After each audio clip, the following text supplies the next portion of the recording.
လေးကလေးစစ်စရာလေးတဲ့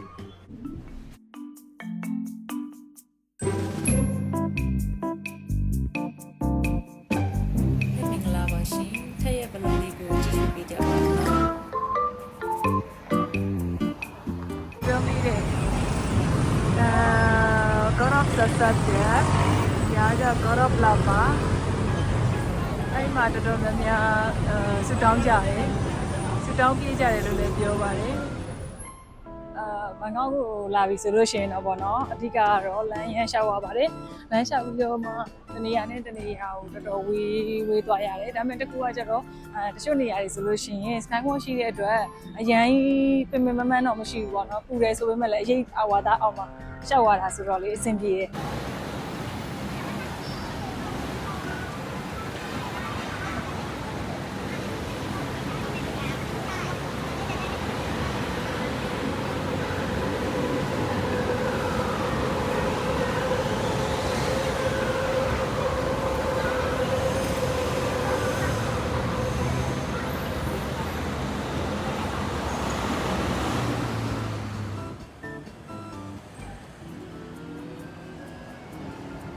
အခုဆိုလို့ရှိရင်တော့လေဒီ Central Wall ကနေပြီးတော့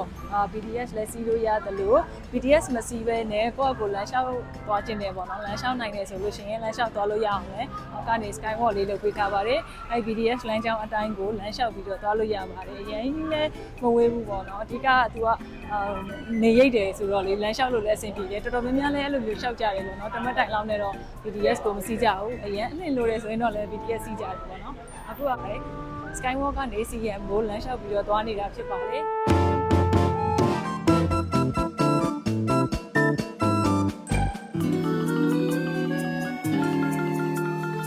လို့ရှိရင်တော့ CM နဲ့ကိုရောက်နေပါပြီနော်။ CM နဲ့ဒါကကြတော့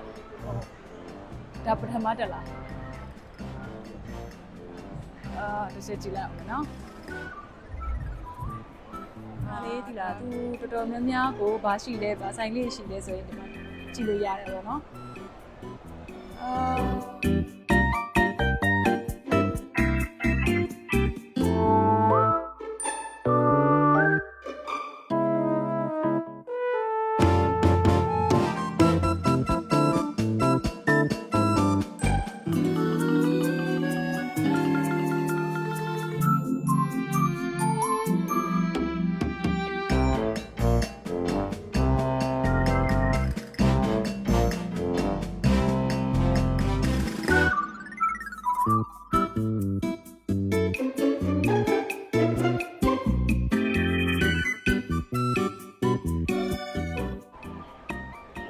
LV နော် LV so beautiful house of little bunny ရှိပါတယ်ဒီမှာ house of little bunny ရှိပါတယ်တလားဝင်နေတဲ့လစာတွေကမနှဲဘူးဆိုတော့ဒီကလေးတော့ဝယ်ကင်မကိုဖြစ်တော့မယ်ဟိုဒါလေးစစရဲ့ကျဒီ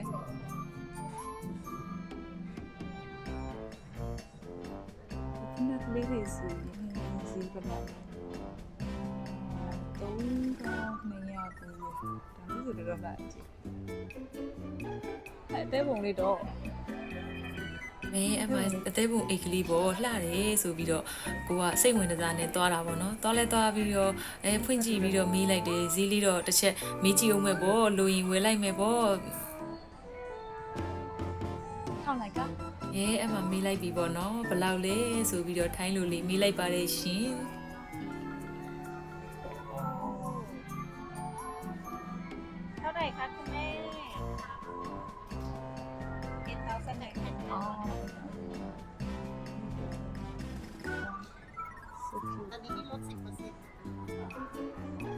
Oh my god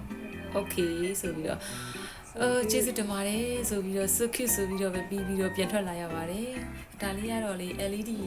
screen လေးကိုပေါ့နော်ကျန်းမြင့်မှလုပ်ထားတာလေးအဲ့ဒါလေးကတော့သဘောကျလို့ရိုက်ထားတာပါပြီးတော့နောက်တစ်ခုကလေအဲ့ကလေးလေးကလေသူတို့မိသားစုလုပ်မယ်ဆိုပြီးတော့မိသားစု3ယောက်အတူတူလုပ်တာလေးကိုသဘောကျလို့ရိုက်ထားတာပါဟုတ်ကဲ့ဒါကတော့ထပ်ပါဖုန်းကင်ပြီးတော့ကင်မရာမန်လေးပေါ့နော်ဖုန်းကင်ပြီးတော့တောက်လျှောက်ရိုက်ရတာလက်ကလည်းတော်တော်ကြီးကိုနာပြီးတော့အန်သေးတယ်ပေါ့နော်အဲ့လိုကြီးကင်ထားရတာလေအစင်တော့မပြေဘူးမှန်တိုင်းပြောလို့ရှိရင်တော်တော်ကြီးကင်ရတယ် Tesla this is Tesla car showroom ဘယ်ကားလို့ချင်းလဲပြောလိုက်ဥပ္ပါ စပြီးတော့ကားတွေမြင်တာနဲ့တရေကြနေပြီပေါ့နော်အရင်က crazy ဖြစ်နေပြီပေါ့နော်အမှန်တော့အရင်ကအဲ့လောက်ထိကားတွေတိတ်ကြိုက်တယ်ဒီရောက်တော့မှလေကားတွေလုံးဝလှပြီးပြောင်းလက်ပြီးတော့အစ်စ်လုံးဝဆိုတော့လေအရင်ကြိုက်ပြီးတော့လူချင်းစိတ်တွေအရင်ဖြစ်တယ်ပေါ့နော်ကား crazy မဟုတ်တဲ့သူတော့အရင်လူချင်းမိတယ်ပေါ့နော် You want it? Yeah. What is this? Oh my god. Rora. ကားတွေ Oh နေ my တော့ god. ကြီးနေလေအော်တိုပါဇက်ကနေပြီးတော့ဝိုးတွေဝါးတွေဘိုးလူတွေအကုန်ထွက်လာ You like this? အရင်ရီတော့ရီရတယ်ကိုယ့်ဘာကိုပြန်နှမ်းထောင်ကြည့်တော့တော်တော်ရီနေရပြီဒါပေမဲ့တကယ်အဲ့လိုဖြစ်သွားတဲ့ feeling ကကြောင့်လောကလေဝိုးတွေမှာတော်တော်ကြီးကို So beautiful. အရင်သဘောကျပြီးတော့ကိုချင်းစိတ်တွေပါဖြစ်တာပေါ့နော်မြင်ပြီးတော့လေသူကလေစိတ်ထဲမှာဟာငါဒီကိုင်းတာဝယ်လိုက်နိုင်ရင်တော့ဆိုတဲ့စိတ်နဲ့ပေါ့နော်အရင်ကိုစိတ်ကအိမ်မက်စိတ်ကူးရင်စိတ်ကူးတွေယဉ်နေတာပေါ့နော်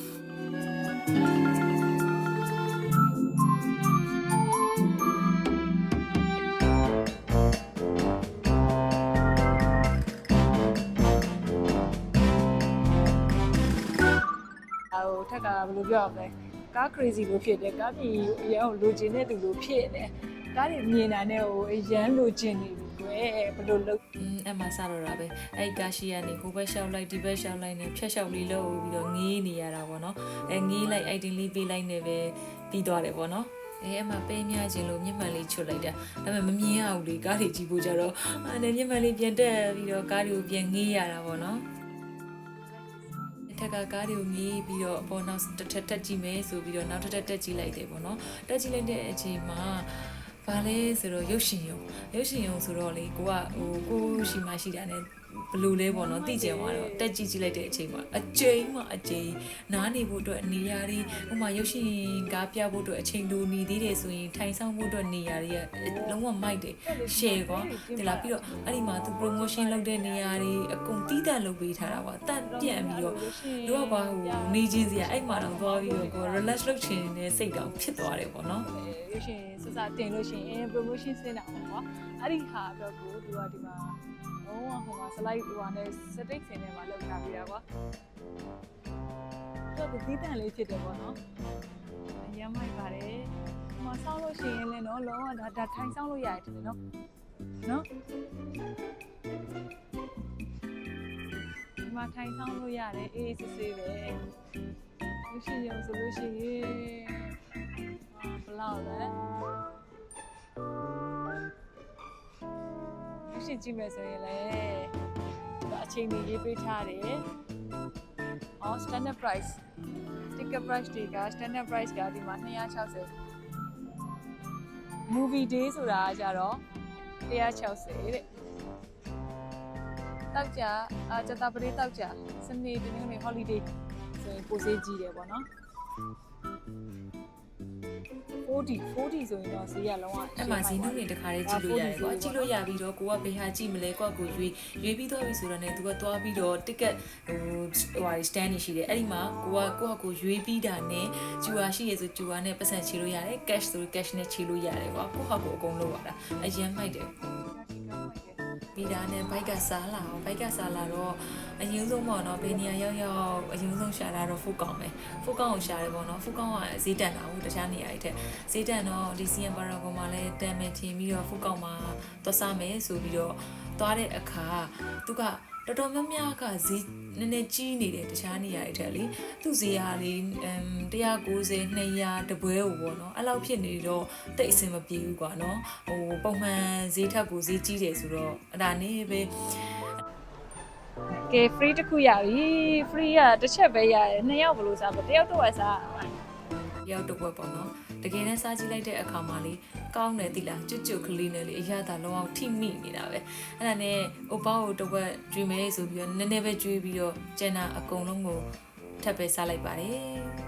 အကုန်ဘိုက်ကလည်းစားနေပြီဆိုတာနဲ့ဘယ်သွားစားမလဲစဉ်းစားတဲ့အခါမှာအနည်းဆက်ဆုံးက Terminal 21ရှိတယ်ပေါ့နော် Terminal 21ကလေအရန်ဈေးတန်တဲ့ဖူကောင်ကဈေးတန်တော့သူရှိသွားစားမယ်ဆိုပြီးတော့ BTS စီးမယ်ဆိုပြီးသွားတယ်ပေါ့နော် BTS နဲ့သွားမယ်ဆိုပြီးတော့ cap ဖြတ်ပြီးတော့ BTS ကိုဘယ်လမ်းကြောင်းစီးရမလဲဆိုကြည့်ပြီးတော့ BTS စီးဖို့အတွက်ကိုအပေါ်တက်ပြီးတော့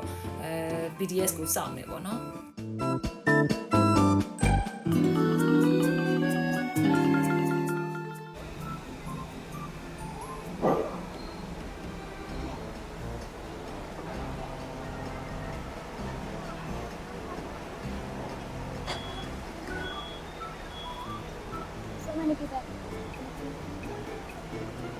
terminal 21ကလေ Assault Station မှာရှိတာဖြစ်တဲ့အတွက်အဲ့ဒီမှာဆင်းပြီးတော့လမ်းနဲ့လျှောက်တာနဲ့ terminal 21ကိုရောက်တယ်ပေါ့နော်အဲ့တော့သွားရတာလေးလွယ်ကူရဲ့ပြီးတော့ BTS နဲ့ဖြစ်တဲ့အတွက်မြန်ဆန်တယ်ပေါ့နော်ရာသီဥတုဘလောက်ကူသူ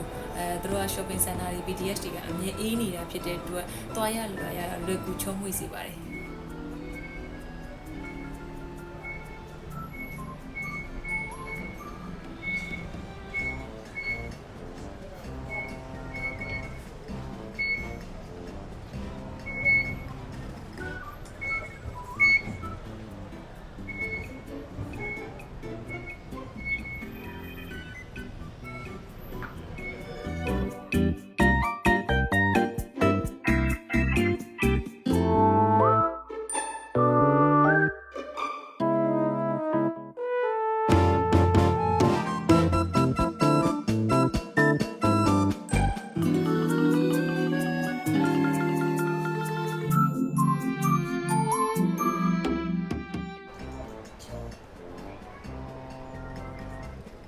ခုကတော့အပေါ်တက်ကိုတက်မှာပါ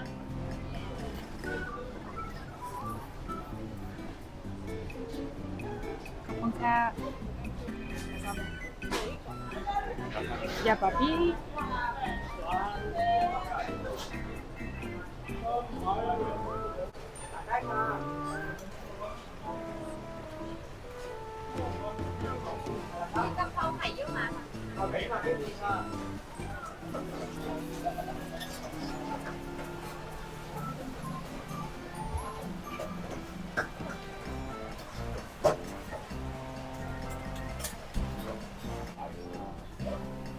ဒီထိုင်းကိုရောက်ပြီးတော့မှတော်တော်များများတောက်ပြကြတော့ချမနောင်ချမနောင်က ice lemon tea ပေါ့နော် ice lemon tea အခုဒီဆိုင်မှာရတယ် okay ချမနောင်ဆောင်ခဲ့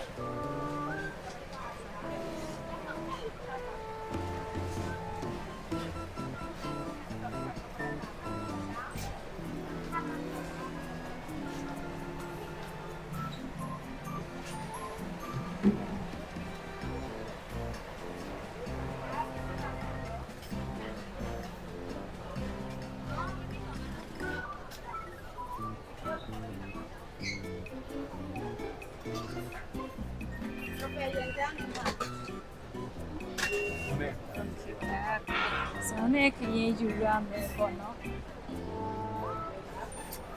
ဆောင်းနဲ့ချောင်းရယ်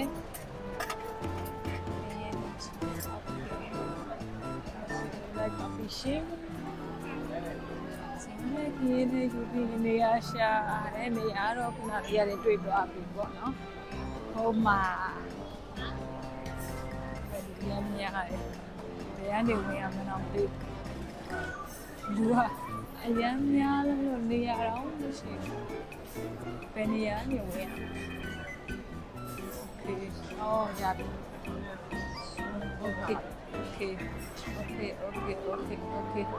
okay ရောက်ပြီ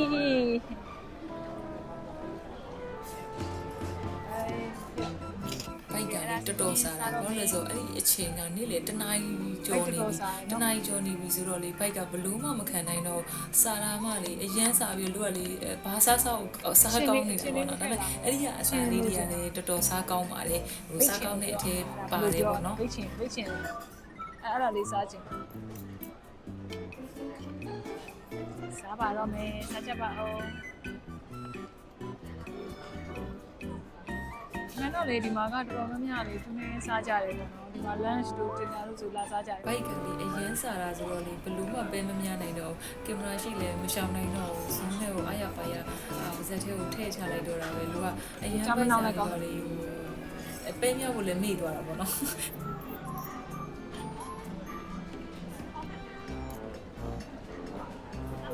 ဟလာမစားကြည့်ကောင်းဒါကြတော့ဟိုကအချိုဝတ်သားအချို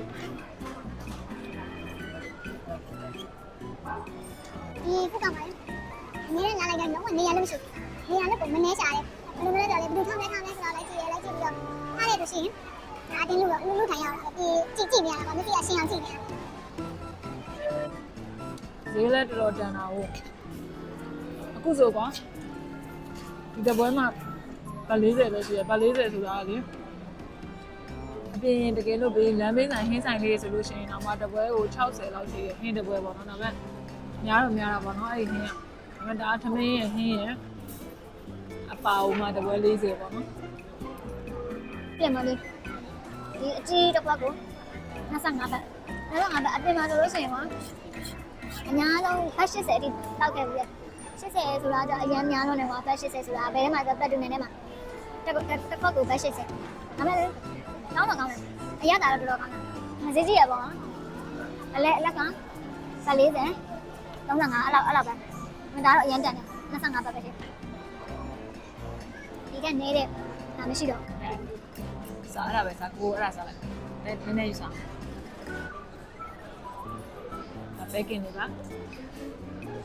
ညဟုတ်ပါစားချက်ပါဦးပဲကင်လေးလည်းကောင်းတယ်ဟုတ်အဲ့ဒီမာလေးအကြိုက်ဆုံးတစ်ခုရှိရပါလဲဆိုပြ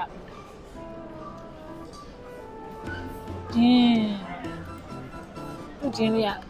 အဲ့လိုမျိုးလေး စားပြီးပြီဆိုလို့ရှိရင်တော့ကိုကကိုယ့်ရဲ့ကတ်ထဲမှာဘလောက်ဝေးလန့်ကြံလဲဆိုတာကိုဒီဆက်ကလေးမှာသွားစစ်လို့ရတယ်အရန်လွယ်ကူတယ်သူပေါ်လာတဲ့အမောင့်ကိုကိုကပတ်စံပြန်ထုတ်ချင်တယ်ဆိုလဲခုနကောင်တာလေးမှာသွားပြီးတော့ပတ်စံထုတ်မယ်ဆိုပြီးတော့ပြောလိုက်ရုံပဲအဲ့တော့ကွာအရန်လွယ်ကူတယ်ကွာတိလားဒါလေးကတော့ toilet ထဲမှာလေးအရန်ကိုလှတဲ့အတွက်ဗီဒီယိုလေးရိုက်ခဲ့လိုက်တယ်အဆုံးထိကြည့်ရှုပေးတဲ့အတွက်အားလုံးကျေးဇူးတင်ပါတယ်တတာ